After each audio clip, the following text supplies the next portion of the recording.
तो कोरोना की महामारी से पूरी दुनिया जूझ रही है और इस बीच कोरोना से जुड़े हुए तमाम रिपोर्ट्स भी सामने आ रही हैं। तो वहीं जैविक हथियारों के इस्तेमाल का खतरा भी मंडराने लगा है। दरअसल संयुक्त राष्ट्र के महासचिव एंटोनियो गुटेरेस ने ये चेतावनी देते हुए कहा है कि कोरोना वायरस महामारी के आड़ में इसका फायदा उठाते हुए आतंकी जैविक हमलों को अंजाम दे सकते हैं।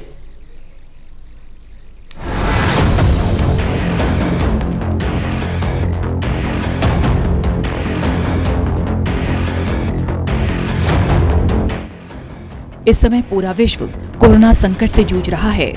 बीते गुरुवार वीडियो कॉन्फ्रेंसिंग के माध्यम से संयुक्त राष्ट्र सुरक्षा परिषद यानी UNSC की बैठक को संबोधित करते हुए संयुक्त राष्ट्र के महासचिव एंटोनियो गुटेरेस ने चेताया कि कोरोना वायरस की महामारी से लड़ने में कमजोरी और तैयारी न होने के चलते आतंकियों को एक और मौका मिल गया है और जैविक हमला होने का खतरा और बढ़ गया है। आतंकवादी संगठन इस मौके का फायदा उठा सकते हैं क्योंकि इस समय दुनिया के सभी देशों का ध्यान इस महामारी से लड़ने में है। एंटोनियो गुटेरेस ने कोविड-19 महामारी पर सुरक्षा परिषद की एकता का आह्वान किया। उन्होंने कहा कोविड-19 महामारी के प्रकोप को कम करने के लिए सुरक्षा परिषद की एकता महत्वपूर्ण होगी। वहीं दूसरी ओर UN ने आतंकी समूहों की ओर से खड़ी होने वाली चेतावनियों से आगाह रहने को कहा है। उन्होंने कहा कि दुनिया भर में फैली कोविड-19 महामारी के बीच जैव आतंकवाद के खतरों पर ध्यान रखने की जरूरत है। गुटेरेस ने कहा कि दुनिया जिस समय इस महामारी से लड़ने में लगी हो, उस वक्त आतंकी मौका देखकर हमला कर सकते हैं। गुटेरेस ने चेताया कोविड-19 महामारी के प्रकोप को कम करने के लिए सुरक्षा परिषद की एकता महत्वपूर्ण होगी। गुटेरेस ने कहा कि महामारी के खिलाफ प्रबल होने के लिए दुनिया को एक साथ काम करने की आवश्यकता है। इसका मतलब ये है कि एकजुटता बढ़ानी होगी। इसका मतलब ये है आवश्यक संसाधन जुटाने होंगे। उन्होंने कहा कि संयुक्त राष्ट्र की वित्तीय स्थिति खतरनाक बनी हुई है। इसके पास सिर्फ जून के अंत तक शांति अभियानों के संचालन के लिए पर्याप्त पैसा है और सेना और पुलिस योगदान करने वाले देशों को भुगतान करने की क्षमता नहीं है।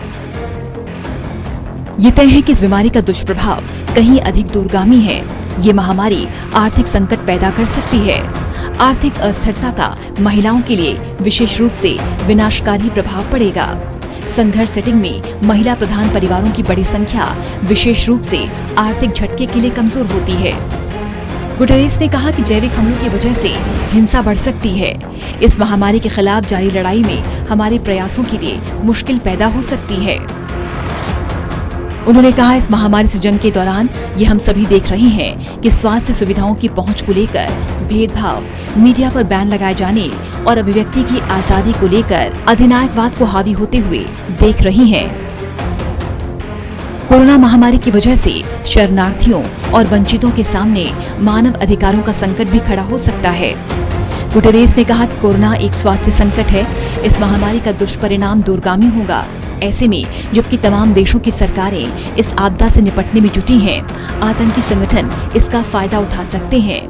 इन हालात में जैविक आतंकवाद का खतरा बढ़ गया है। National desk, total news.